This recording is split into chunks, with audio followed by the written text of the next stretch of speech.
bukan dengan upaya uang ringgit, bukan dengan upaya ratusan juta, tetapi dengan maka itulah kita mahu duduk bersama dengan para guru yang memiliki cahaya cinta.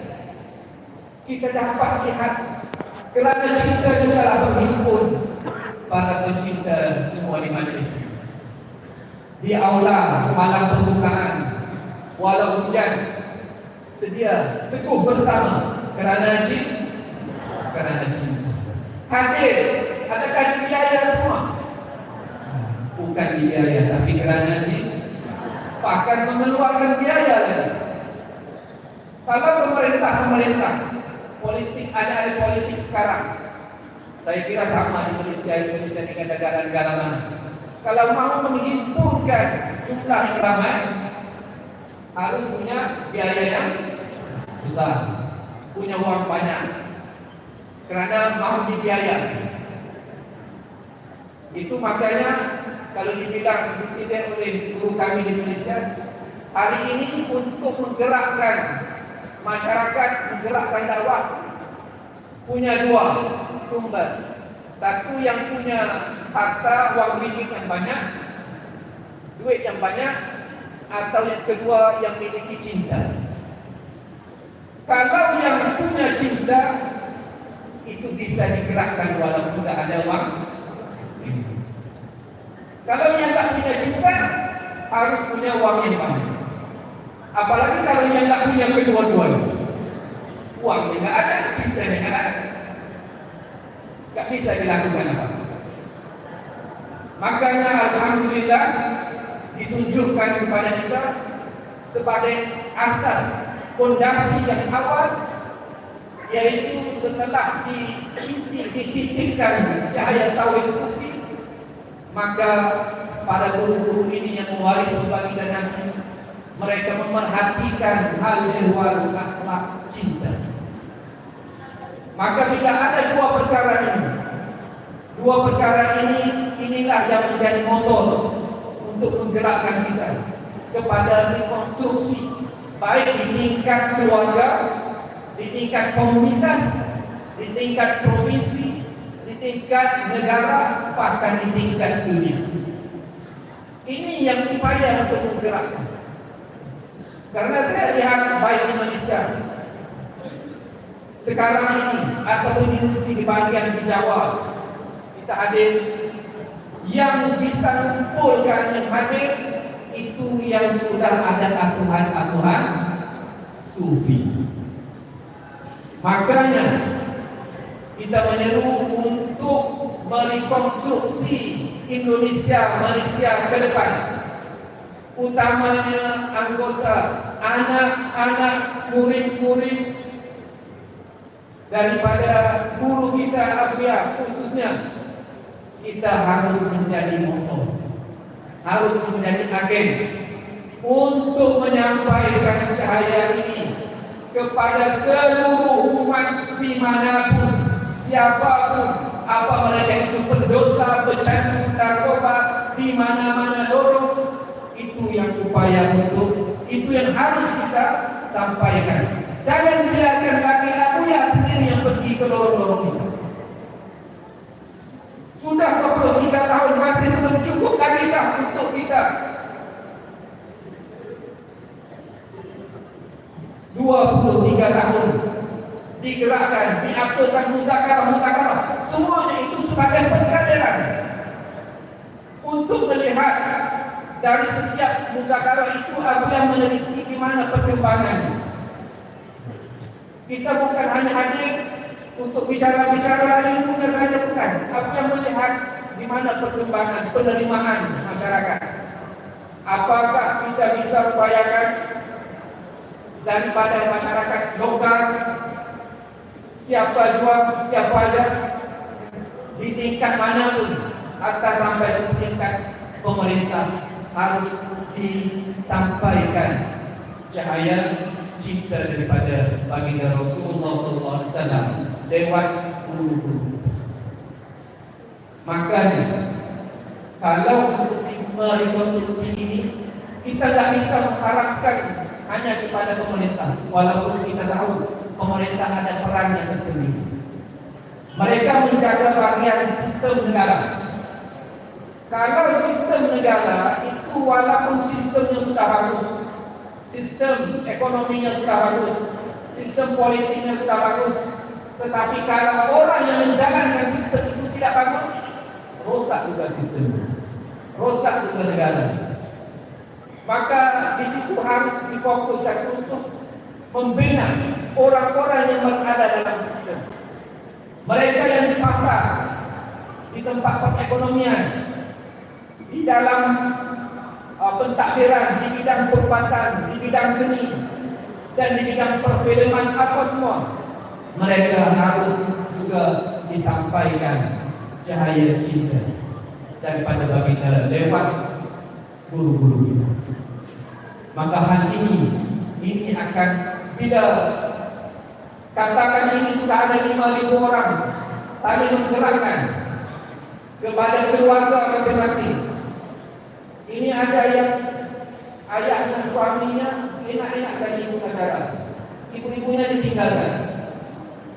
Bicara tahu sufi di posko dari malam sampai pagi, istrinya diabaikan, anak-anaknya diabaikan.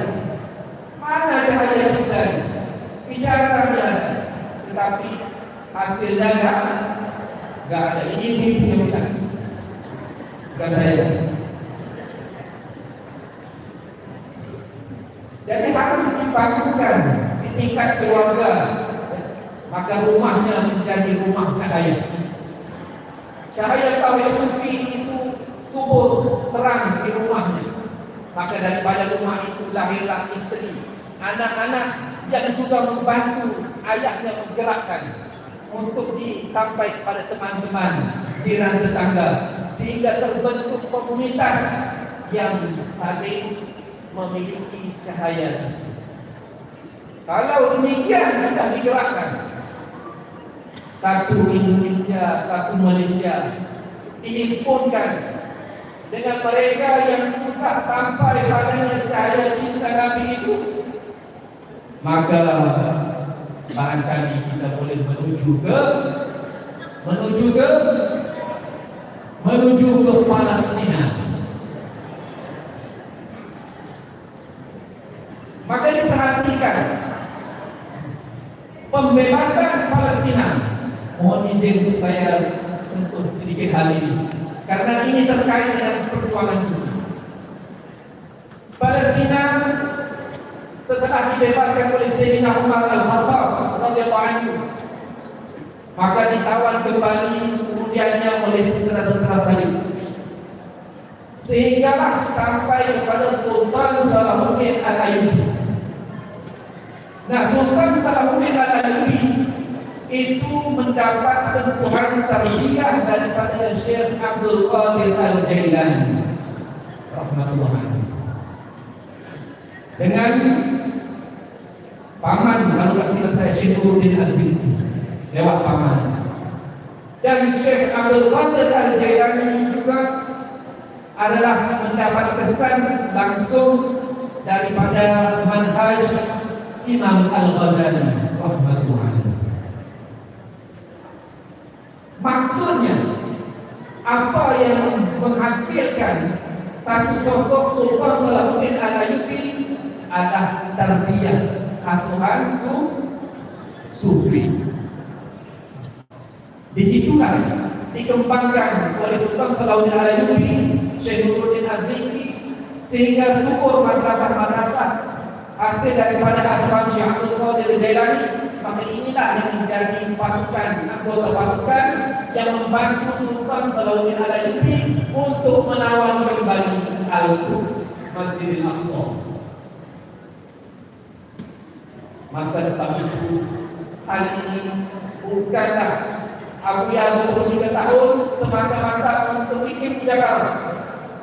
Ini kalau menurut saya demikian, bukan hanya untuk bikin muzakarah, tapi untuk siapkan anggota-anggota berkaderan supaya kalau tidak sempat ke depan, setidaknya mereka dipanggil oleh Allah dalam keadaan diredoi oleh Allah. Sekurang-kurangnya nafsu mutmainnah. Itu keadaannya. Apalagi kalau upaya ke depan ini bisa digerakkan untuk membentuk negara yang makmur dan membentuk kekuatan bukan hanya untuk negara Republik Indonesia Malaysia, tetapi juga untuk memberikan kebaikan kepada umat.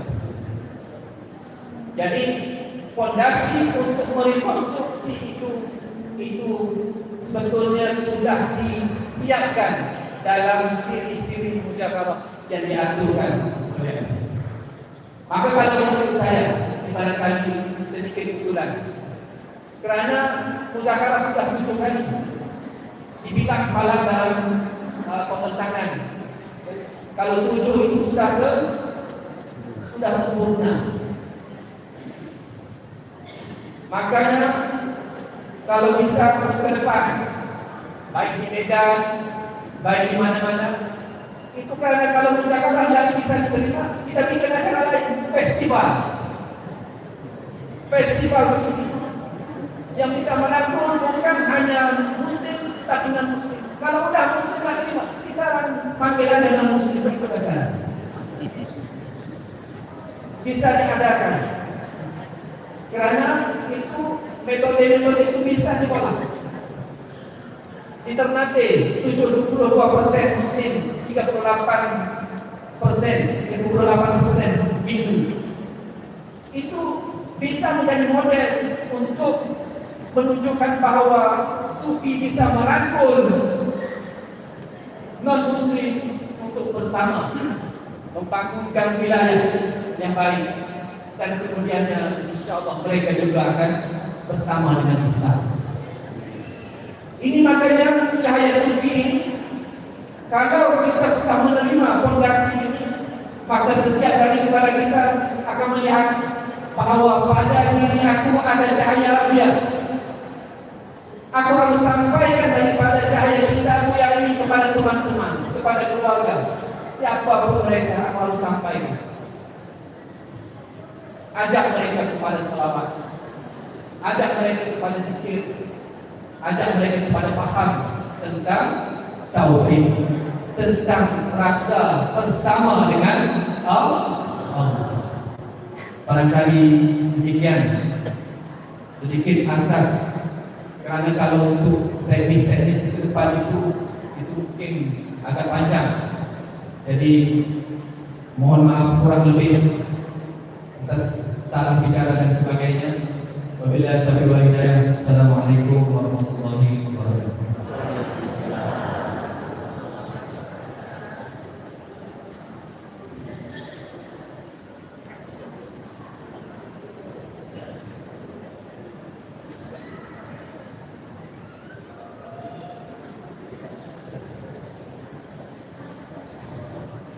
Baik, terima kasih telah mengucapkan kepada Amir Razali.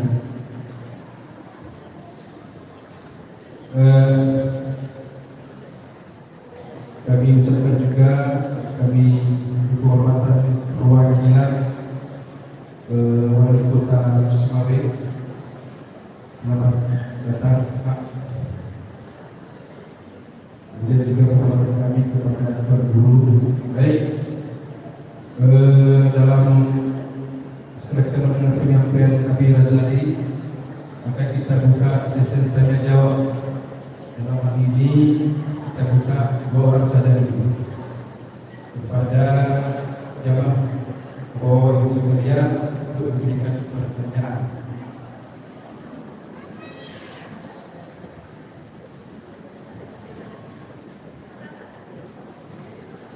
Ya, Kak Hikmah.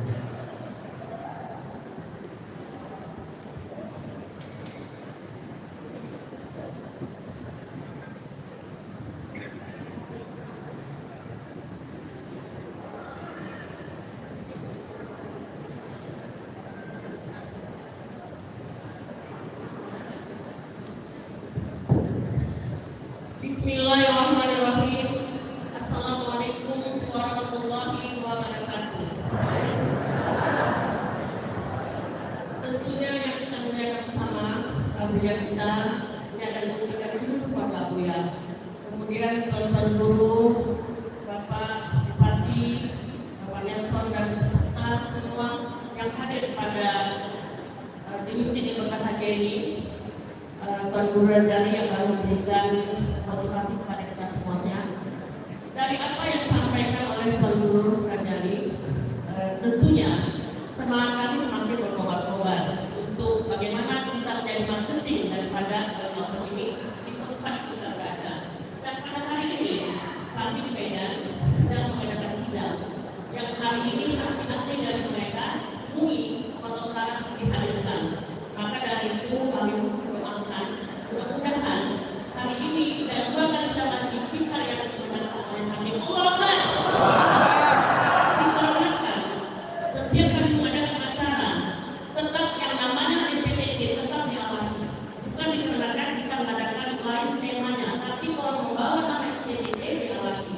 Kemarin kita mengadakan acara oleh Ibu Muhammad SAW, dampak dari Interpol dan 2 orang, dari Kapolsek 2 orang untuk membuka bengkel kita, supaya kita jangan ada mengadakan acara-acara kalau belum selesai sidang. Maka dari itu kami pun ingin sekali bagaimana kami bisa menjadi marketing istilahnya ya, marketing untuk mensiarkan Fahmi Tasawuf di Medan Sumatera Utara ini. Kami sangat berterima kasih sekali motivasi yang diadakan oleh Sikil, seharusnya kami di Medan ketujuh, tapi kami tidak berkecil hati. Mudah-mudahan mundur selangkah, maju di belakang. Insya Allah kita akan mengadakan Medan Sumatera Utara. Mudah-mudahan kami bergabung pada kita mengadakan ucapan internasional. Itu harapan kami. Amin. Assalamualaikum warahmatullahi wabarakatuh. Dan setelah lagi kami persilakan Pak Dewan UPK Provinsi Singkil singkat berkata.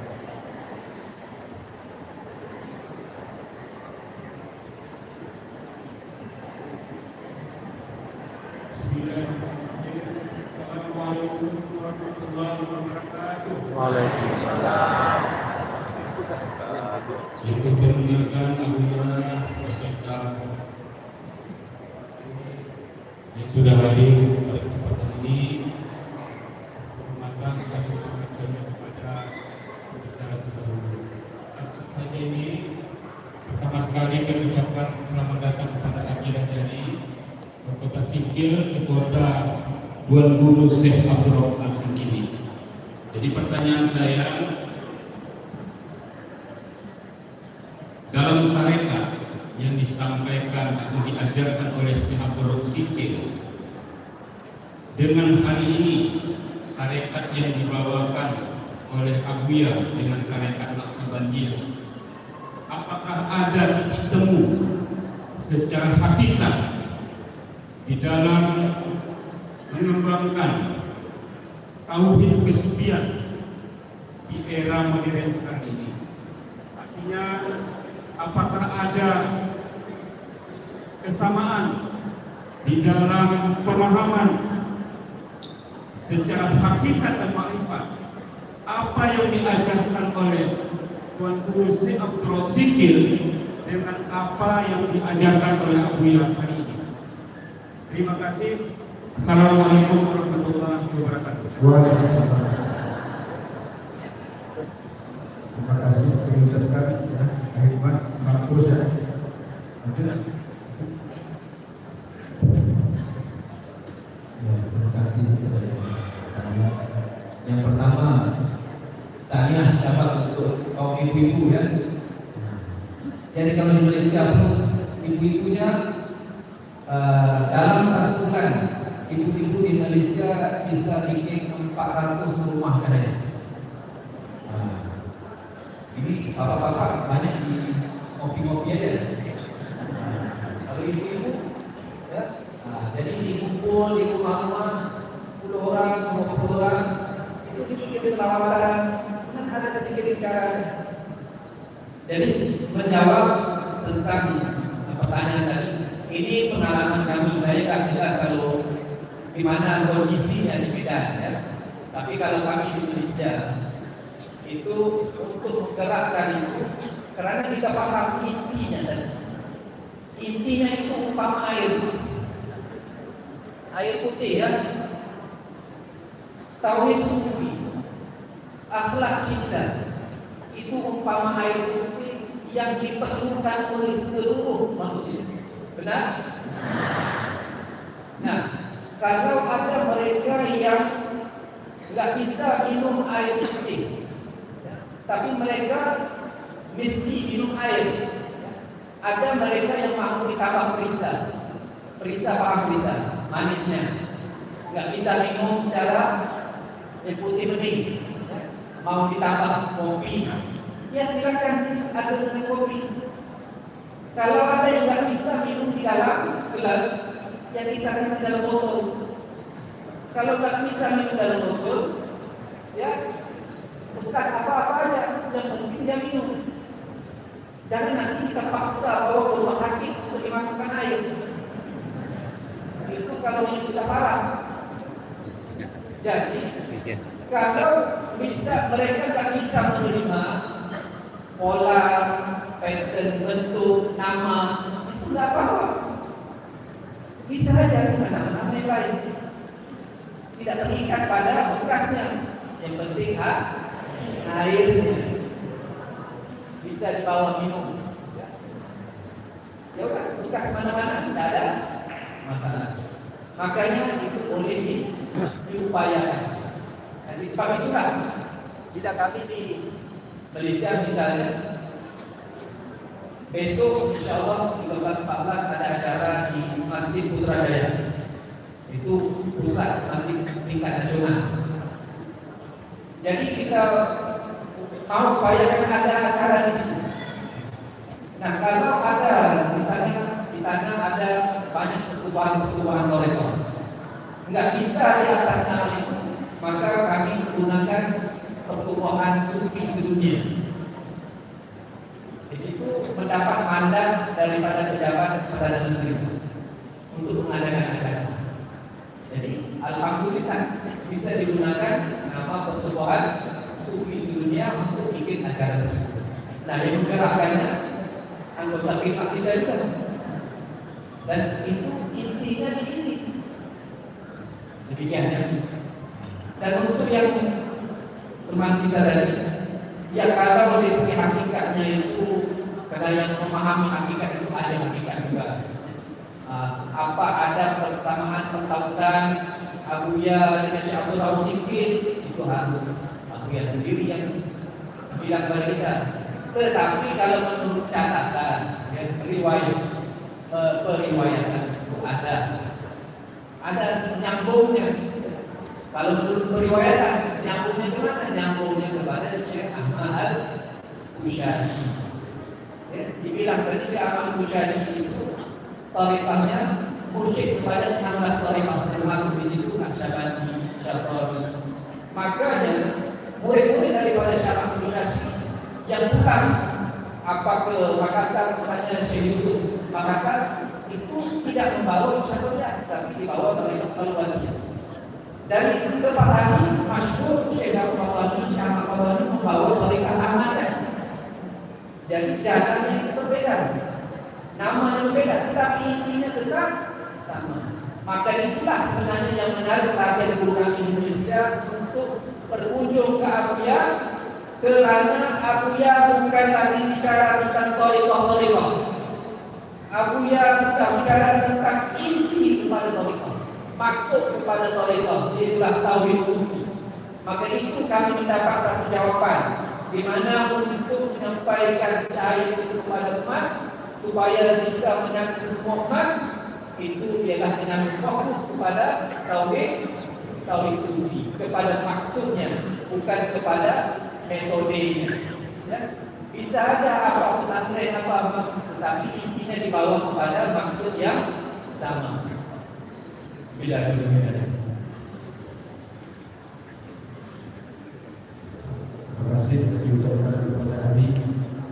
Juga selamat datang diucapkan Bapak Muhammad Khairul Umar sebagai Presiden Ikatan Dunia Islam Malaysia atau ABIM. Selamat datang.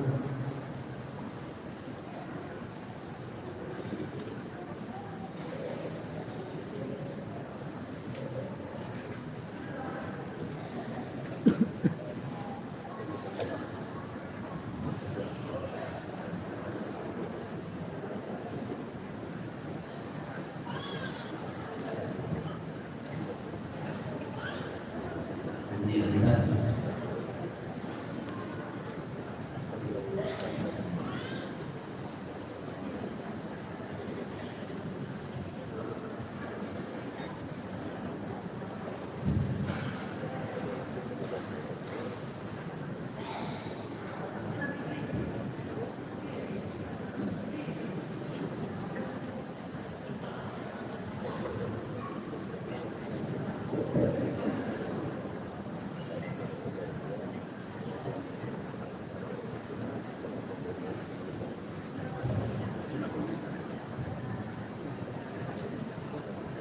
Bapak Ibu sekalian, mari kita dengarkan pembacaan akal alwiya dan syarahnya yang disampaikan oleh Kiai Haji Ansari Al-Abbasi kepada Kiai Haji Al-Abbasi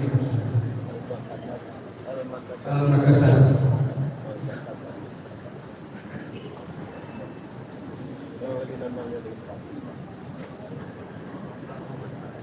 Kiai Haji Ansari Abbasi Al-Makassar dipersilakan.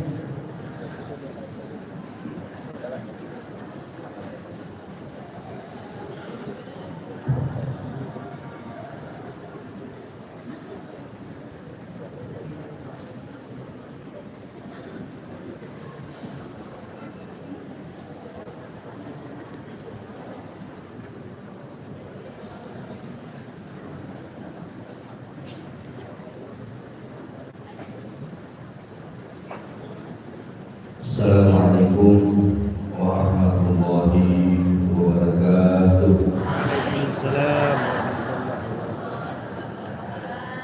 Alhamdulillah yang sama-sama kita cintai dan kita senantiasa berharap limpahan kasih sayang Allah melalui beliau supaya tercurah kepada kita semuanya sehingga menjadi murid-murid yang dapat mengikuti jejak langkah beliau dalam menjalani kehidupan ini dalam beragama. Para masyayikh, guru dari Malaysia, Ibu Muhammad Saleh beserta murid-murid beliau yang kami hormati, serta Bapak Bupati Kabupaten Gorontalo serta Ibu yang telah dapat berhadir pada kesempatan berbahagia ini, para wali-wali, pengurus dan istimewa kepada Ketua PTT Pusat di Sahal, seluruh anak-anak beliau, semoga Allah Subhanahu wa Ta'ala menjaga mereka dan dapat mendidik kita semuanya, dapat memberikan arahan-arahan kepada kita apa maksud-maksud daripada ajaran tasawuf bersucian yang dibawa oleh ulama kita dulu. Jemaah kaum muslimin muslimat yang dirahmati Allah, bila itu mempersingkat waktu, kami dimintakan untuk membacakan makalah daripada murabi kita, yaitu dengan judul Ajaran MPTT. Bismillahirrahmanirrahim. Ajaran MPTT adalah ajaran ihsan. Di dalam ajaran ihsan ini kita harus dapat memahami tiga istilah ketauhidan. Kalau kita belajar iman, maka kita hanya tahu istilah ketauhidan yang didasarkan kepada akidah Ahlussunnah wal Jamaah saja. Dan kalau kita belajar ihsan, maka kita harus tahu tiga perkara. Pertama, tauhid awal. Yang dimaksud adalah tauhid akidah. Untuk mendapatkan Allah dengan jalan akal dan nakal. Yang kedua, tauhid tasawuf. Disebut tauhid bagi orang khawas. Kita mendapatkan Allah dengan hakikat, yaitu mukasyafah, musyahadah, muayyanah, dan lain-lain. Yang ketiga, tauhid khawasul khawas, yaitu tauhid yang berdiri dengan tidak Allah. Allah mentauhidkan dirinya pada asal, tidak terkait dengan kita. Jamaah kaum muslimin yang dirahmati Allah, dari tiga tauhid tersebut kegunaannya, tauhid awam untuk supaya dapat kita beribadah, dapat memperbaiki nafsu serta akhlak yang bagus. Yang kedua, tauhid khawas, agar supaya kita dapat menyaksikan Allah setelah terjadi Allah dan sifatnya dalam batin kita, agar supaya hilang selain Allah dalam batin, sebagaimana di dalam ungkapan para ulama, hasbi rabbi jallallah ma fi qalbi wa yawm. Yang ketiga, tauhid khawasul khawas, artinya hilang adanya dan wujud dia, agar kita dapat bersama Allah setelah hilang bersama wujud diri kita. Dari itu kita dapat hidup bersama Allah, baik dalam segi ibadah maupun dalam segi muamalah. Kita senantiasa mendapatkan bantuan Allah dalam mengarungi kehidupan untuk mencapai kebahagiaan di dunia dan di akhirat. Adapun ulama-ulama baik di pesantren maupun di pemerintahan, mereka tidak mendapatkan ilmu tentang tauhid khawas dan tauhid khawasul khawas, sehingga mereka menyalahkan Syekh Abdul Karim Al-Jilani dalam menyampaikan dhamir huwa pada kata-kata kul dalam surat Al-Ikhlas, yaitu kul huwallahu ahad, yaitu mengabadikan dhamir huwa kepada insan. Ini adalah untuk menerangkan tauhid khawasul khawas dan sedikit tentang tauhid khawas, bukan untuk menerangkan tauhid akidah. Dari itu mereka tidak dapat menetapkan akhlak yang bagus, berpegang pada Allah, menghilangkan cinta dunia, penyebab banyak terjadi kesalahan-kesalahan, baik dalam berpikir, berbuat, dan bertindak sesama, dan tidak akan mendapatkan keamanan, kenyamanan, ketentraman, dan kemakmuran di dalam kehidupan di muka bumi, dan juga kebahagiaan di akhirat. Demikianlah makalah dari Abu Buya. Jemaah kaum muslimin yang dirahmati Allah, dengan makalah ini menjadikan pedoman pada kita semuanya.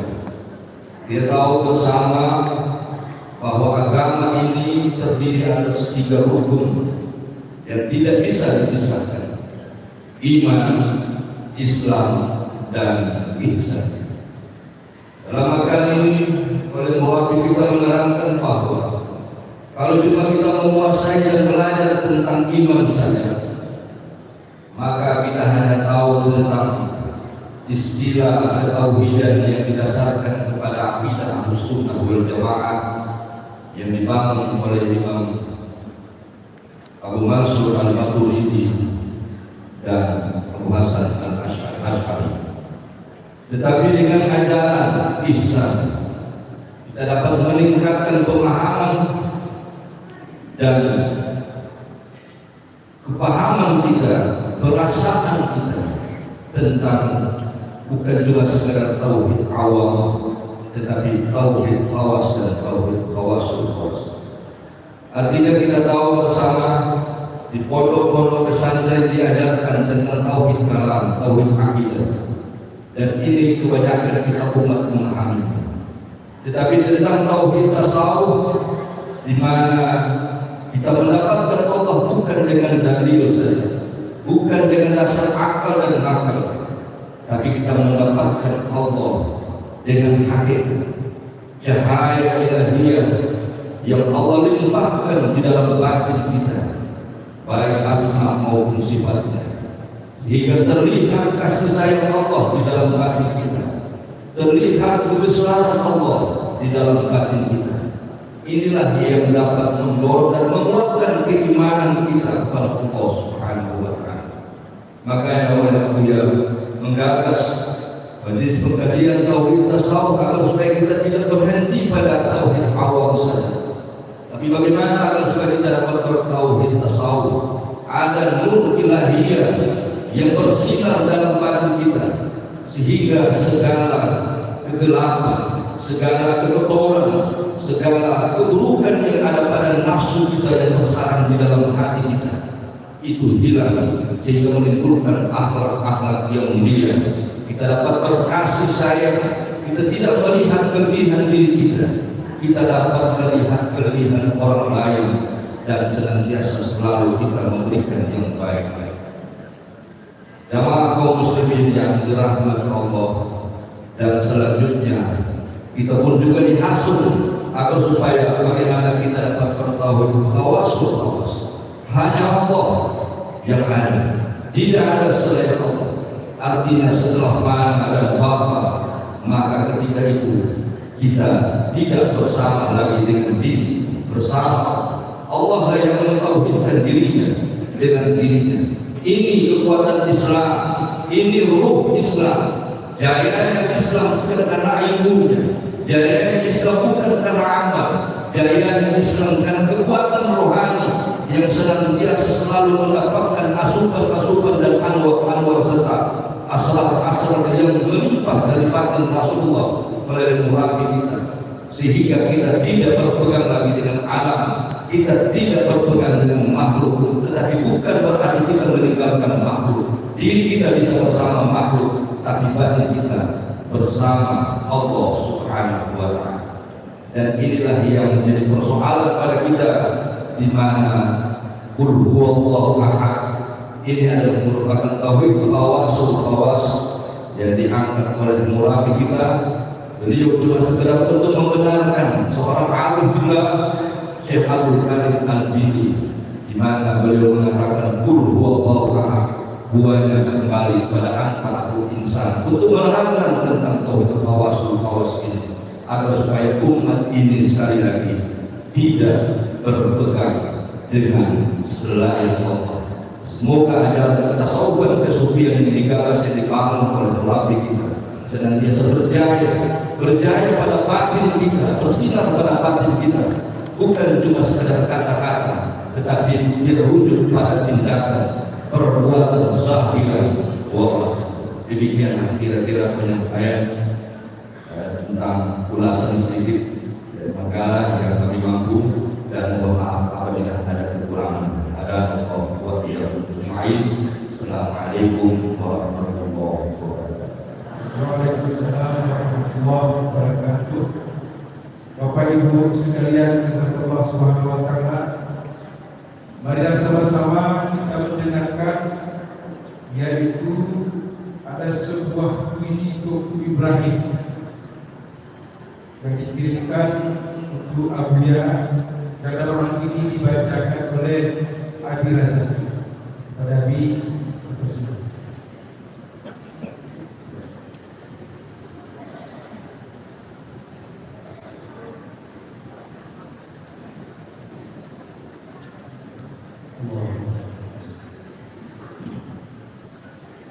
Barangkali kalau tidak ada salinannya,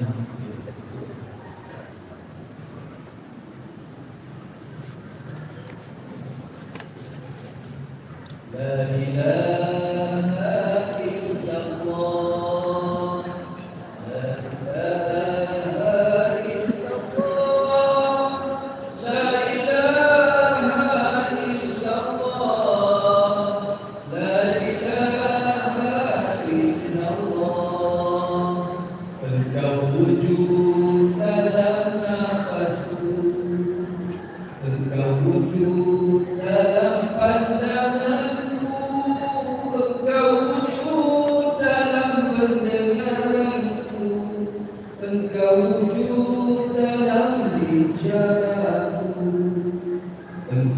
wujud dalam ilmu, Engkau wujud dalam kudrahku, Engkau wujud dalam iradahku, Engkau wujud hilanglah aku, Engkau wujud hilanglah aku. La ilaha illallah, la ilaha illallah, la ilaha illallah, la ilaha illallah. Wujudmu dalam keagungan, tiada berjisim, tiada bertempat, tiada berjarak, tiada bersentuh, tiada berwajah, tiada berbentuk.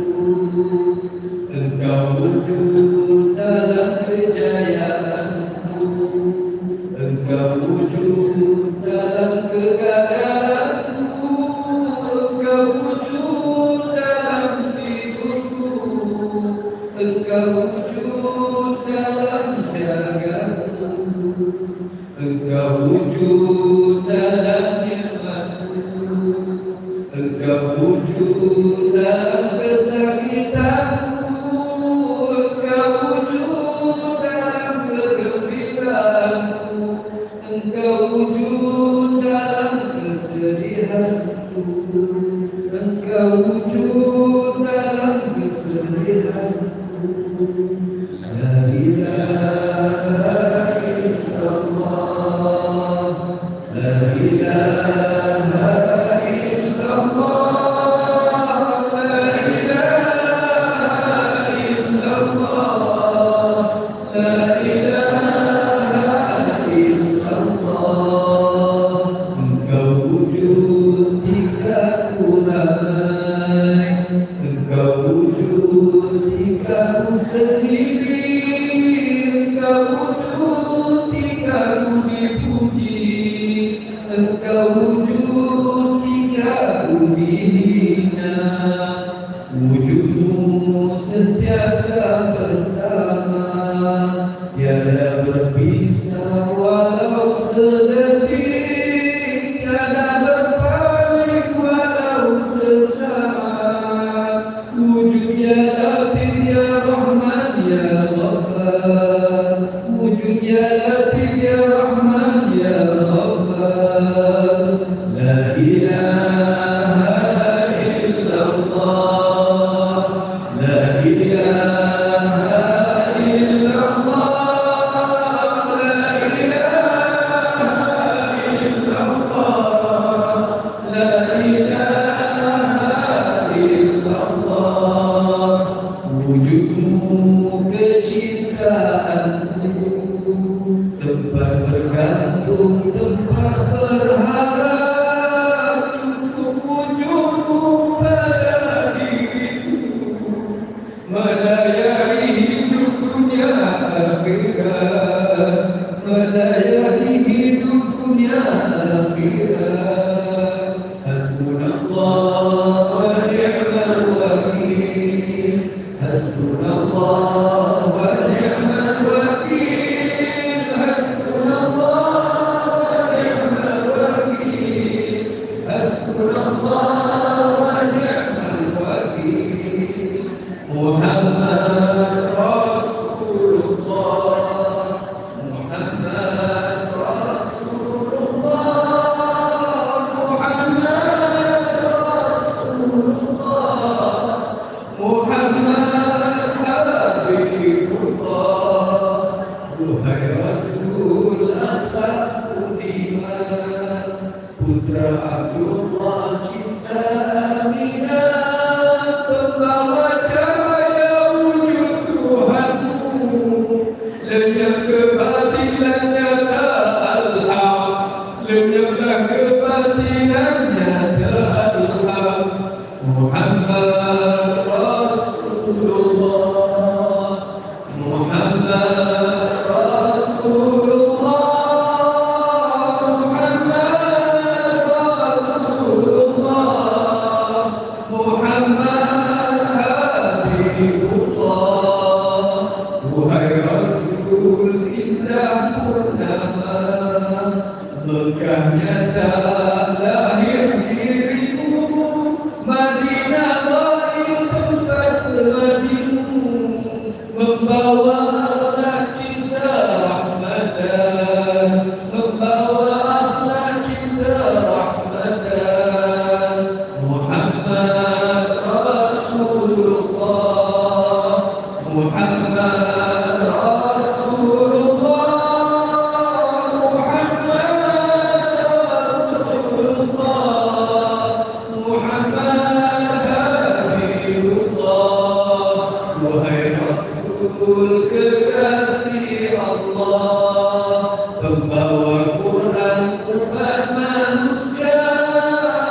رحمة الله.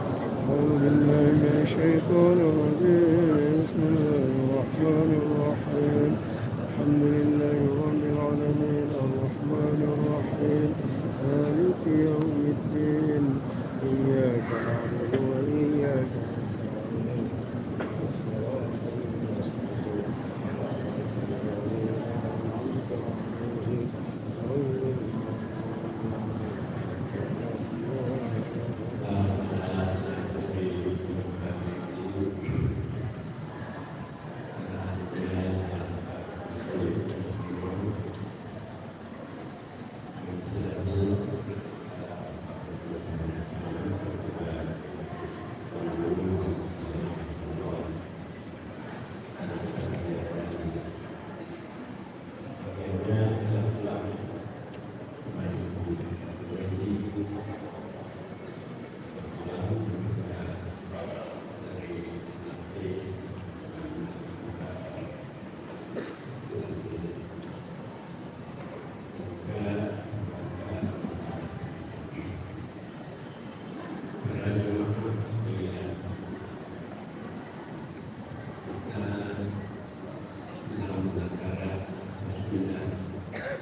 غير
Dan yang kedua, setelah kita tahu, kita mengamalkannya.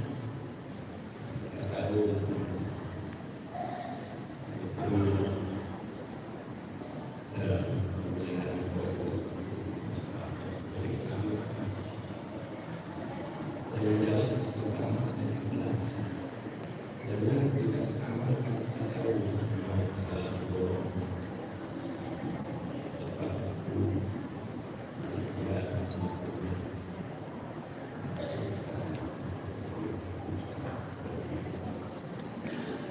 Beliau tak makan bersama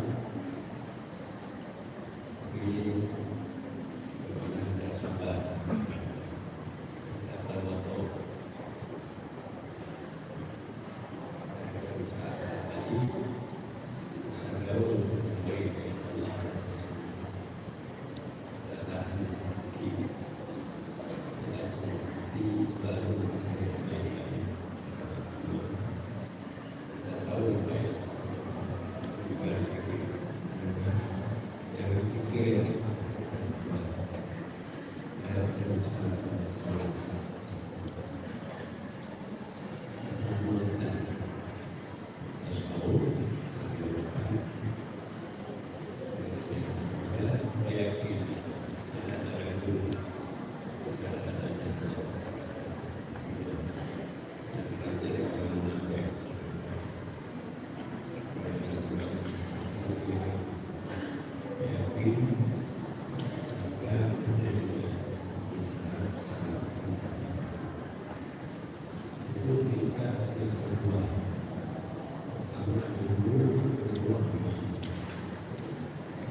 dan tingkat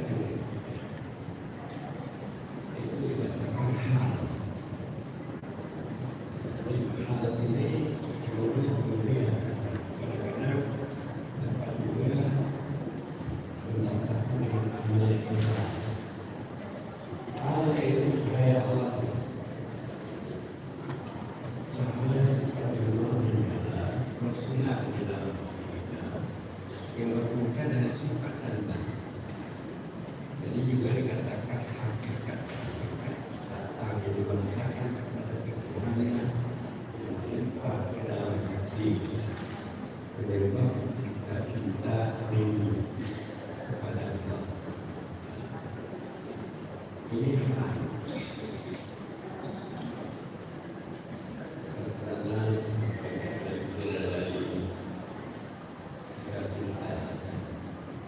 cinta itu menentukan kemauan hati untuk kemauan serta berniat melihat kebagusan dari kita ini menentukan hati untuk kemauan dan melihat kebagusan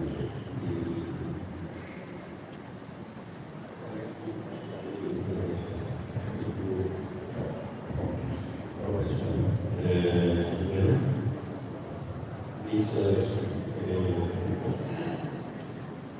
menentukan hati kemauan anda sendiri melihat sifatnya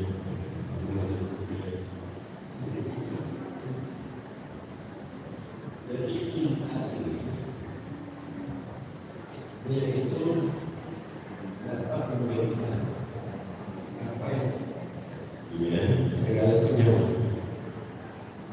juga mencipta dengan pengertian tidak ada selain yang terlihat.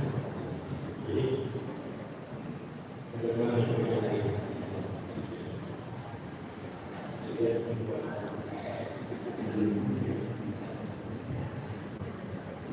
jadi apakah ada dalam hidup ketika belum ada pengalaman karena cinta ini dapat menghilangkan resolusi. Dengan cinta itu kita lakukan aktivitas perubahan dapat melakukan salah. Dengan cinta itu dan bersyukur daripada musibah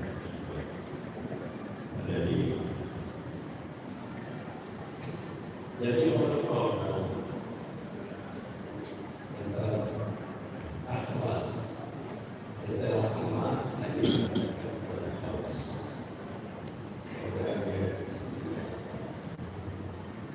kita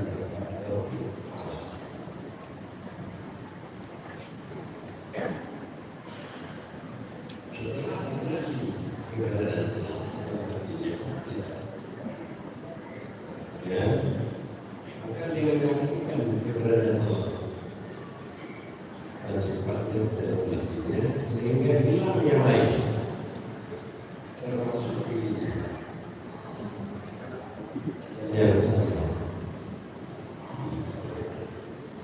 Maka itu dia dapat mengamalkan tauhid semua susah. Jadi kalau orang yang tidak ada Allah-Nya dan dia tidak terlihat, maka dia bersama itu adalah yang Rasulullah. Kalau yang tidak ada makrifat, hanya berada dalam maksud. Tadi telah diterangkan tauhid dalam ilmu tasawuf sufian ada terbagi tiga. Tauhid kalam kata Allah sifatnya ayat sebadan kita. Tauhid awal itu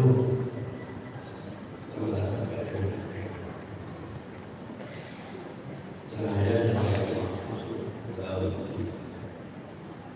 Tauhid rawas was nanti tidak terlihat adanya yang lain.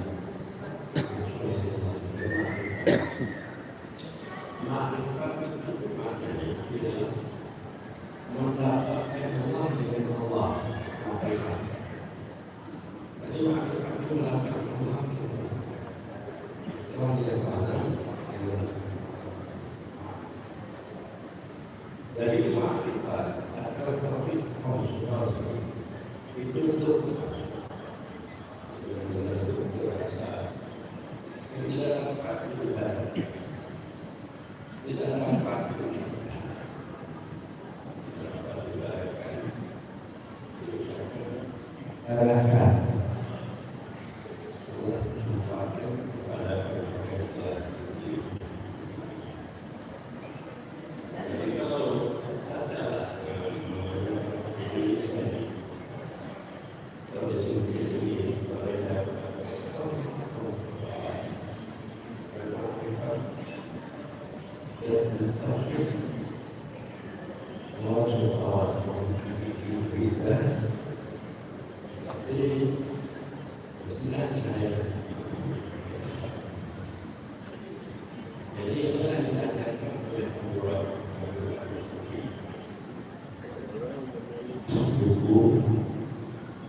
Kita yang menamakan itu masih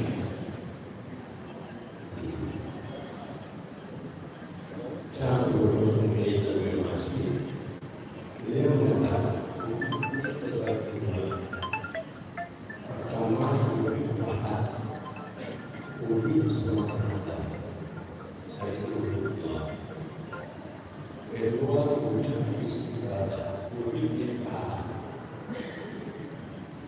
Itu ubi makhluk. Jadi makhluk kita ubi ibadah ini dia berdiri. Karena bukan dia ada dari sebagainya. Kita ini ada terus Allah. Kalau tidak ada Allah, dikatakan ubi ibadah. Kalau ubi ibadah, ubi berdiri sendirinya, dikatakan dia ubi nafsi. Allah itu berdiri dengan sendirinya. Keberadaannya yang lainnya. Kalau kita ini keberadaan kita ya.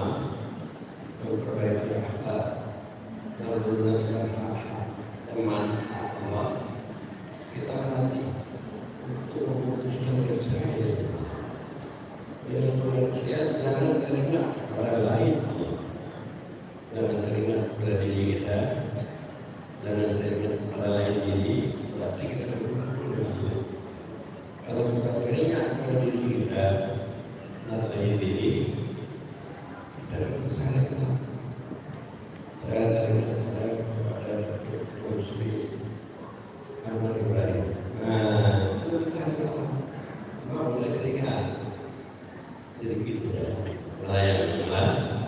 Nah, dan masuk ke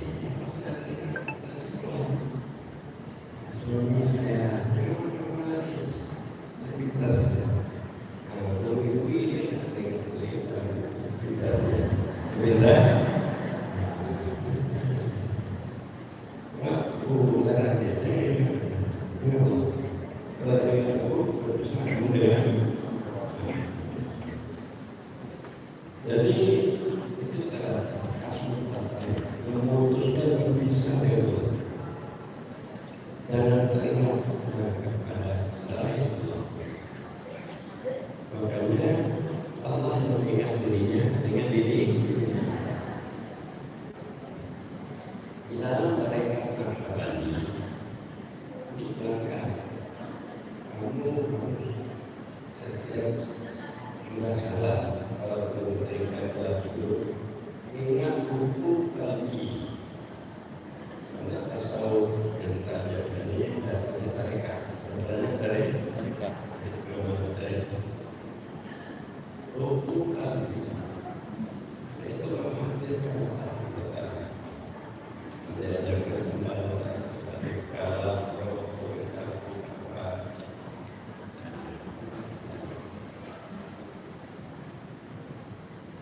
Dan juga menghadirkan anggota-anggota tangan, kepala, mata, kaki,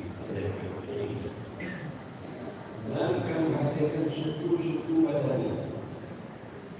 Suku badan, namanya kaki, tulang, darah. Kita hadirkan. Jadi untuk menghadirkan kami sendiri yang tidak ada perbedaan dan tidak ada. Jadi bagaimana? Tapi kita itu merupakan yang tidak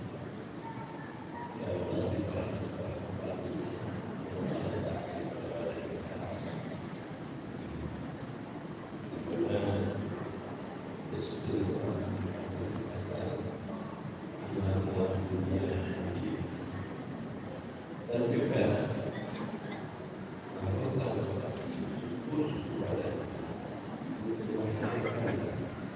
tidak berusaha, tidak bekerja, tidak minumnya. Agak 5 menit, agak 5 menit, 3 menit. Untuk kita berkumpul dengan Allah.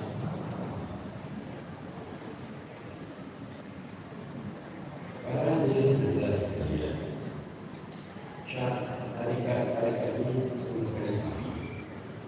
Vegetarian, kemudian menjadi darinya. Cuma cara mengamalkannya, caranya, karena baru dinamakan tarikat baik, kata Abdurrahman tadi. Yang dilakukan habala tarikatus sapi tarikatus sufiah yang dimulai antara tinggi alangkah bagusnya tarikat sufi terakhir tarikat sufi bersabani tarikat sufi jani dan ini tarikat sufi yang menunjuki yang tarikat akan tarikat sufi ini kita terangkat untuk mendapat martabat tinggi. Martabat tinggi ini akhlak dan apa martabat ini? Akhlak dan jadi kalau dengan hati kita berjalan dengan Allah, berhati dengan Allah, jadi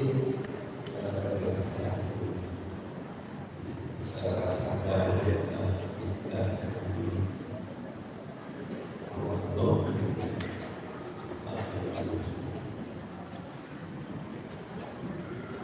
dan juga dapat kita bermakrifat. Makrifat yang saya katakan ini makrifat kami kawas, jangan makrifat kami kalah.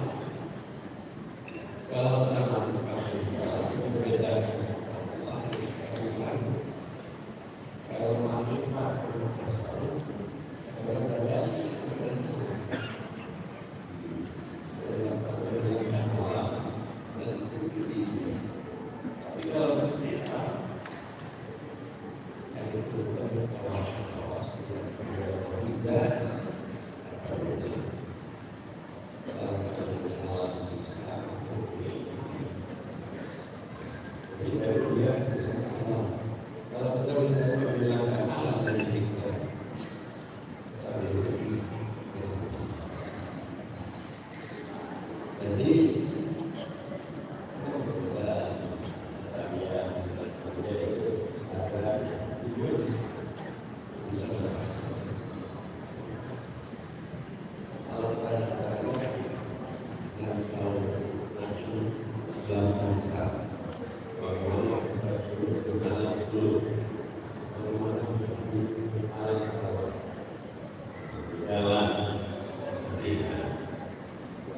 tubuh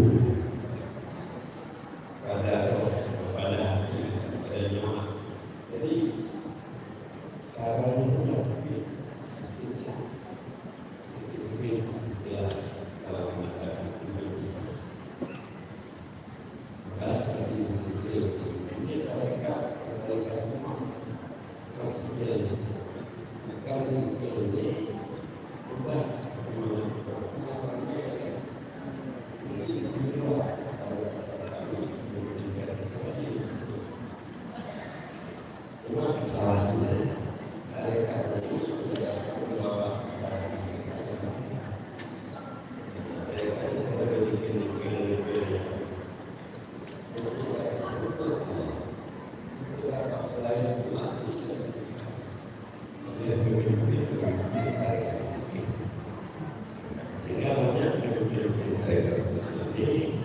antara satu pimpinan dan pimpinan lain, antara pengaruh dari pimpinan ini itu tidak bertentangan lagi. Tidak nomor satu. Ini di negeri kepada gubernur dan sarana. Tahu gubernur tahu? Di bawah. Jadi nanti itu akan dipanggil maknanya supaya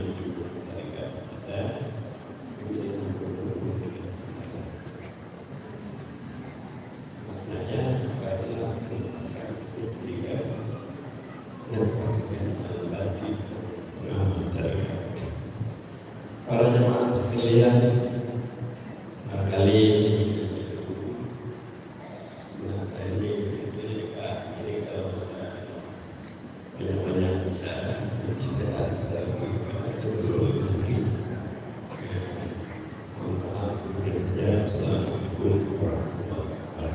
Waalaikumsalam.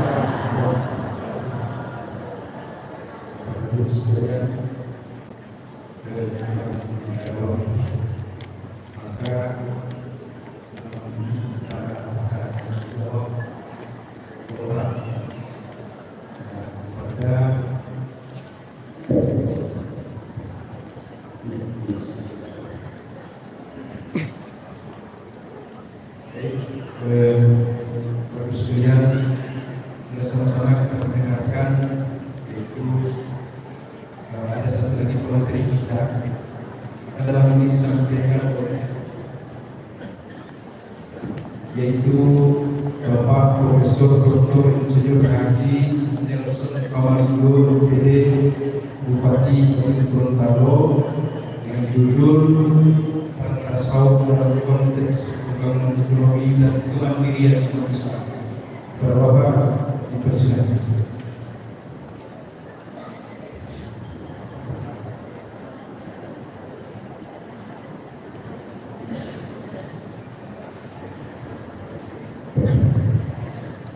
kasih. Bismillahirrahmanirrahim. Assalamualaikum warahmatullahi wabarakatuh.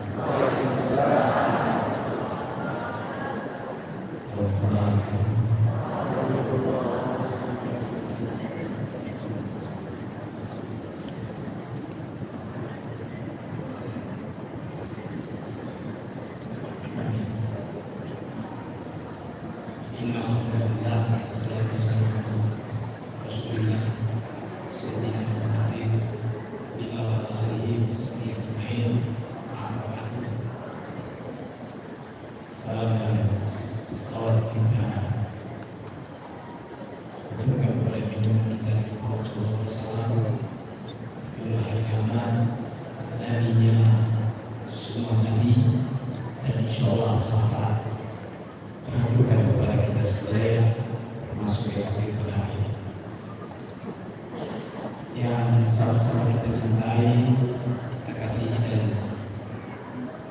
kita muliakan Nabi kita Abu Yasir Haji Amran Al-Khalidi bersamanya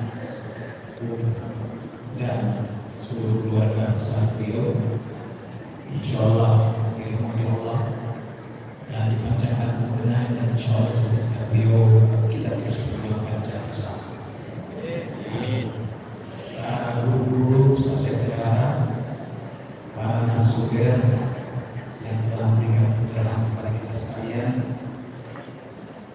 Wakil Wali Kota Nusa, para guru, para wali nando sosial negara, jamaah sekalian yang saya muliakan.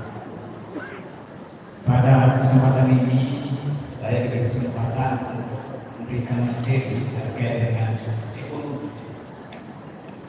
Jadi saya menyampaikan terima kasih kepada panitia kami jauh-jauh dari Gorontalo, karena saudara rohani kita bersaudara tidak saja hanya jasmani, tapi yang paling utama ruh dan sekalian bersaudara. Sehingga dari Malaysia, dari mana, dari negara yang macam kita hari ini dalam rangka hubungkan tali silaturahmi kita sekalian. Selama 2 hari ini kami melihat belum ada yang bicara tentang ekonomi. Semuanya bicara tentang hak, tentang cahaya ketuhanan dan sebagainya. Padahal salah satu inersi membangun umat ini adalah ekonomi. Kita bisa lihat hari ini stigma yang ada di umat Islam, miskin, kumuh, tidak adil, tidak merata dan sebagainya. Padahal Indonesia, Malaysia itu kurang lebih 90% umat Islam. Pemimpin-pemimpinnya juga kurang lebih 90% umat Islam. Kita yakini benar bahwa Islam itu rahmatan lil alamin. Tapi rahmat kepada umatnya pun belum berjalan dengan baik, karena masih banyak yang miskin dan sebagainya. Ini kenapa? Penyebabnya apakah ada orang yang salah, atau umatnya yang salah, atau para ulamanya yang salah? Kita bisa lihat bahwa ternyata agama itu hari ini hanya kalah, hanya ilmu. Sama juga di pesantren, semua pendidikan masuk dia. Agama juga tadi sudah disebut hanya amal. Implementasinya memang ada, tetapi tidak terwujud melalui tekad yang ada. Maka salah satu menjawab tantangan ini adalah melalui metode tasawuf. Artinya apa? Program-program yang hari ini yang berjalan ternyata tidak bisa mengatasi problem umat itu sendiri, khususnya di bidang ekonomi. Kenapa saya katakan tasawuf menjadi hal yang harus dilakukan? Karena ternyata dengan akal menumbuhkan materialistik, orang memandang orang itu itu hanya dari sisi kekayaannya, hedonisme, serakah dan sebagainya, karena tidak ada hakikat yang dilakukan di dalam kehidupannya saja. Maka dengan tasawuf ada 5 pendekatan yang dilakukan. Pertama, dengan tasawuf tidak hanya otak yang didorong, tapi juga hati. Jadi berarti kita disentuh dalam hal martabat manusia. Manusia itu martabatnya, kita dituju menjadi khalifah sebenarnya karena 2 kekuatan kita. Kekuatan pertama adalah otak. Hewan juga punya otak tapi tidak punya otak. Karena itu stunting tidak boleh karena perkembangan otak. Yang kedua adalah hati.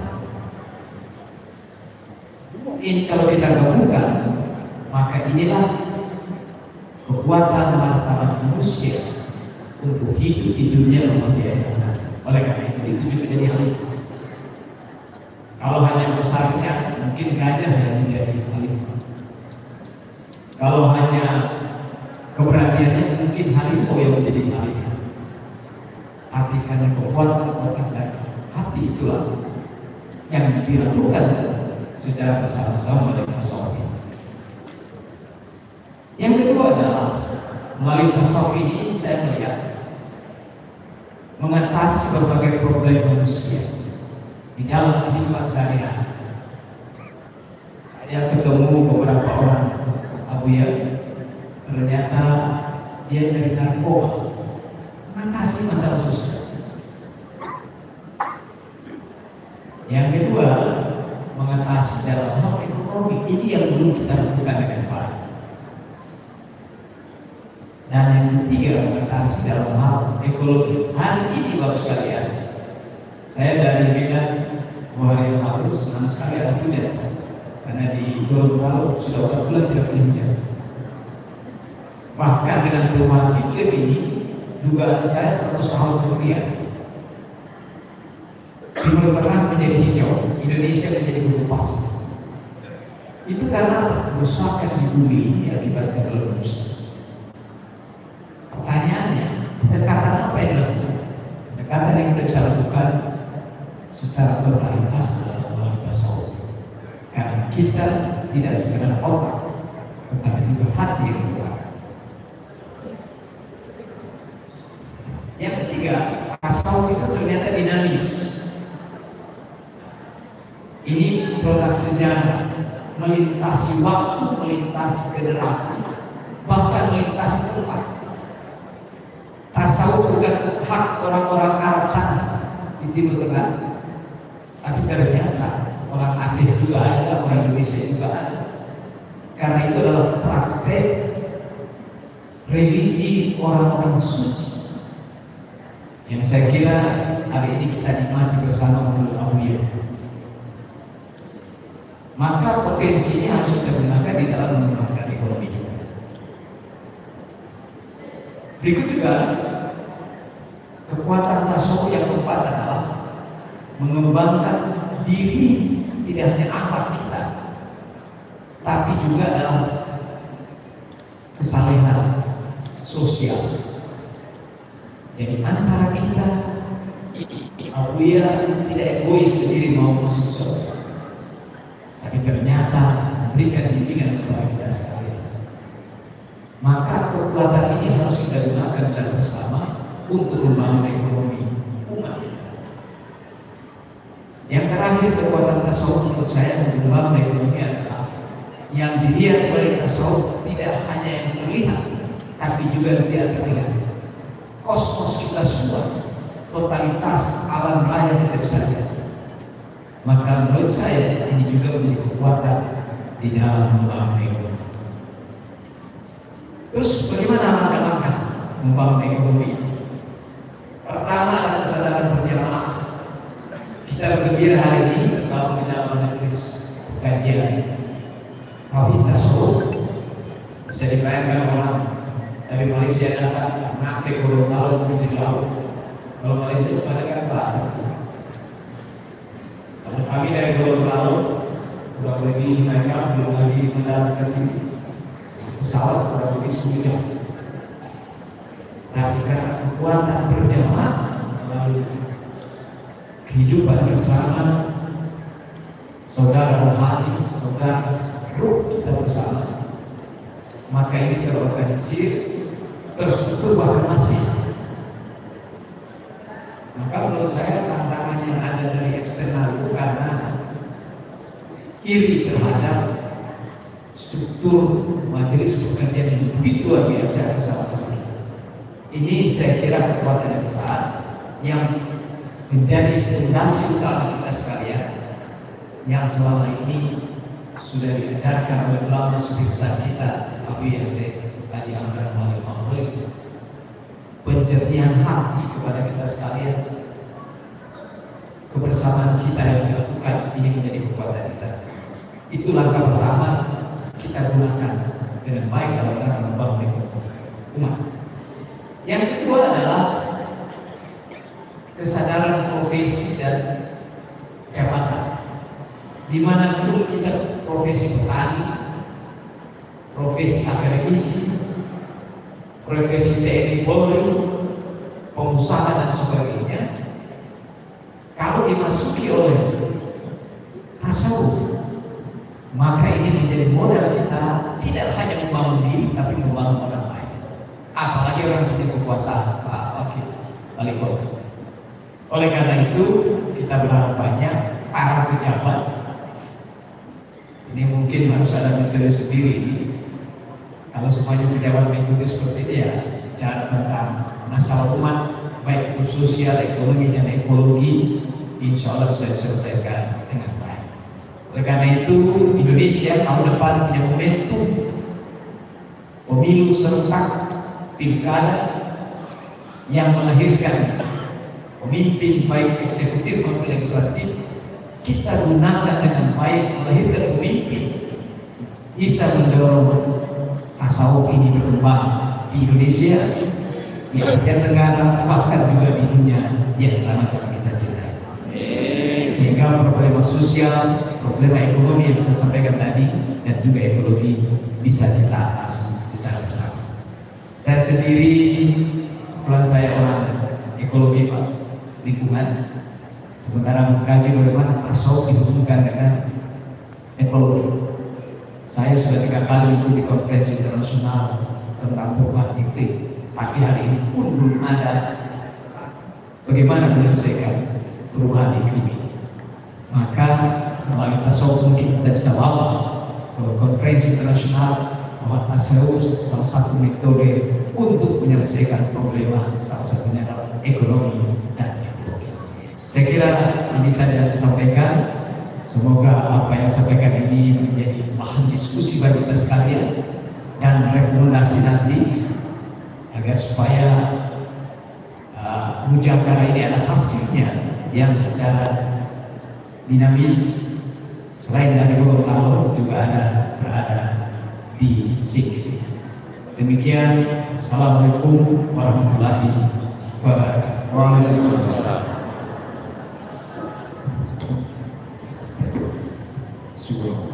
Terima kasih Prof menyampaikan kajian-kajiannya. Akan dalam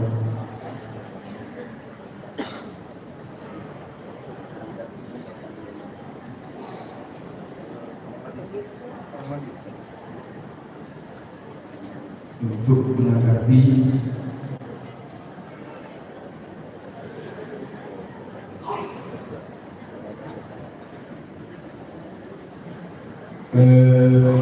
Bapak Ibu sekalian, kami berikan kepada jamaah untuk bertanya. Dalam ini kita buka 2 orang saja dulu kepada Bapak Ibu sekalian untuk bersilakan untuk bertanya. Yang lain.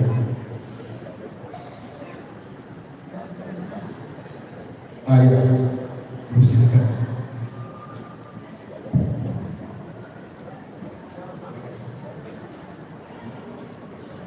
Ya, ini Ustaz Yusuf dulu, Sekjen NU Pancasila. Kalau dapat ya sudah, jangan lagi bertanya.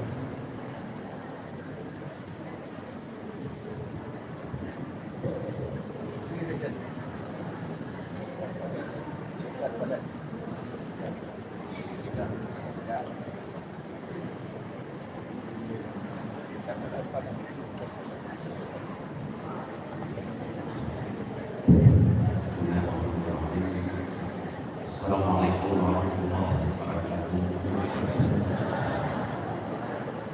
Al-Karam wal Muhtaram Abuya Ma'aswati yang kami muliakan, Bapak-bapak, saudara dan para peserta mujakarah yang berbahagia.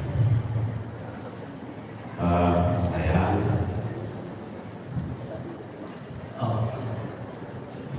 begini. Nama saya Muhammad Yusuf Haji Singkil dan sebagai sekretaris Nahdlatul Ulama Kabupaten Aceh Singkil. Yang pertama yang saya tanyakan dulu kepada Bapak Profesor, dalam sejarah Islam, dalam sejarah masa lalu, tasawuf ini ada yang berpendapat menyebabkan salah satu kemunduran, menyumbangkan salah satu kemunduran dengan kemunduran ilmu pengetahuan dan lain sebagainya. Yang kedua, kita ingin supaya Bapak Profesor mencontohkan bukti konkret bahwasanya tasawuf itu bisa meningkatkan potensi ekonomi, bukan hanya ramai-ramai dengan menumbuhkan ekonomi. Nah, kemudian ini pertanyaan sama Abu, sudah lama saya simpan juga ini. Abu ya, yang saya muliakan, saya pernah mengambil ijazah dari guru yang juga kakek saya yang bernama almarhum Banjir Putar. Beliau ini adalah murid daripada Abuya Bilal Putar, dan Abuya Bilal Putar adalah murid langsung daripada Abuya Syekh Najib Dawali. Ajaran yang kami dapatkan itu mengenai masalah tauhid dan tasawuf ini juga, di mana bahwasanya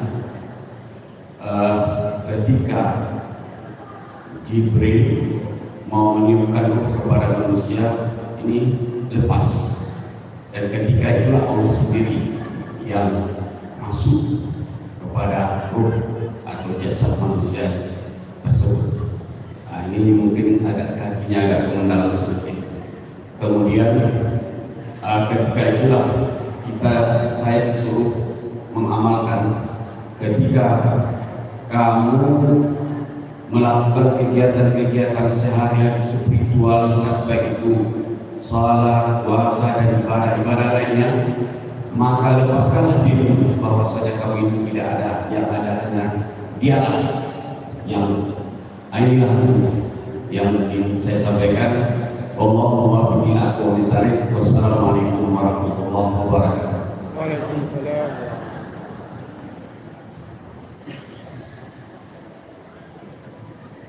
Barangkali ada satu.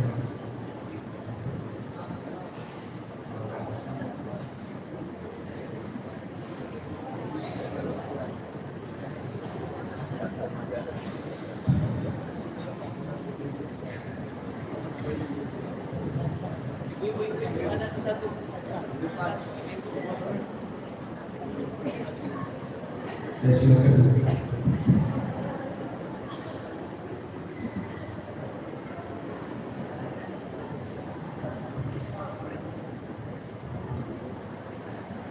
Singkat dan padat ya.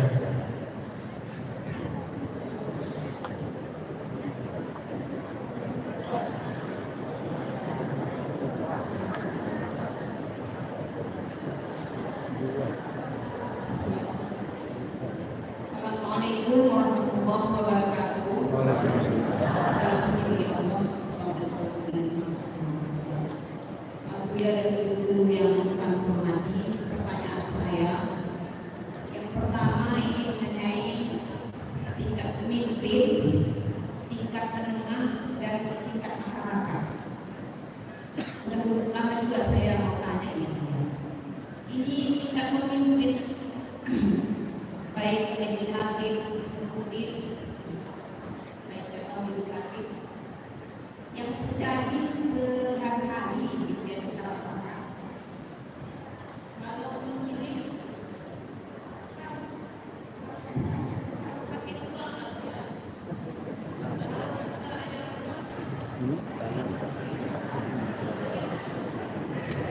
Baik,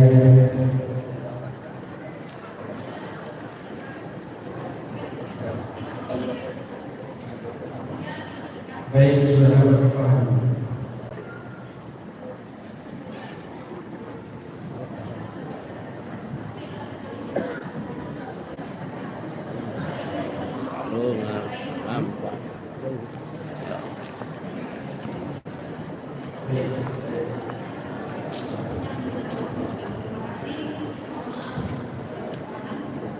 Waalaikumsalam.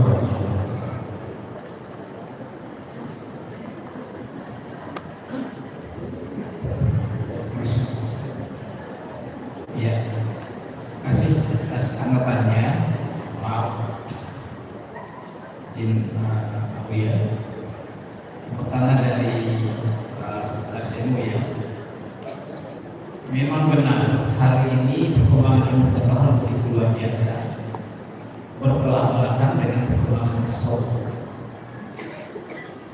Kondisi hari itu, tapi kalau kita lihat dengan keilmuan ini sebenarnya ilmu itu lebih mensejahterakan. Ternyata hasilnya hari ini kemunduran dalam hal itu, baik itu terkait dengan kerusakan roh, kerusakan alam dan sebagainya. Pengalaman saya awal saya bupati, terjadi bencana alam dari 19 kecamatan, 12 kecamatan yang dan kemudian itu kurang lebih 500 miliar. Padahal anggaran saya cuma 1,5 triliun. Artinya apa? Dengan proses pembangunan yang baru minggu saja, justru terbalik hasilnya. Kalau kita berdagang 1,5 triliun itu 10% hanya 150 miliar. Ternyata kerusakannya 500 miliar. Itu menunjukkan bahwa memang perkembangan ilmu pengetahuan berjalan, tetapi hasilnya mengakibatkan kerusakan alam ini. Kenapa? Karena tidak didasarkan kepada hanya otak, tapi hati tidak dilakukan. Maka melalui tasawuf inilah ilmu pengetahuan silakan berkembang, tetapi melalui pengendalian hati, cahaya Tuhan itu terkendali pada hari mereka. Kemudian yang kedua, membiarkan ini tasawuf insya Allah akan berkembang dengan baik. Kenapa? Karena ternyata tasawuf kali ini bukan milik orang-orang tua, tapi milik seluruh generasi. Tadi malam saya lihat banyak anak kecil. Kita juga di sini usia 40 tahun ke bawah kan. Karena tulisan saya seperti di Gorontalo kalau bicara tasawuf itu, ini usaha kita orang tua. Hal yang mau masuk surga dan neraka itu karena usaha itu kita sudah. Kamu itu. Nah oleh karena itu menurut saya ketertarikan terhadap tasawuf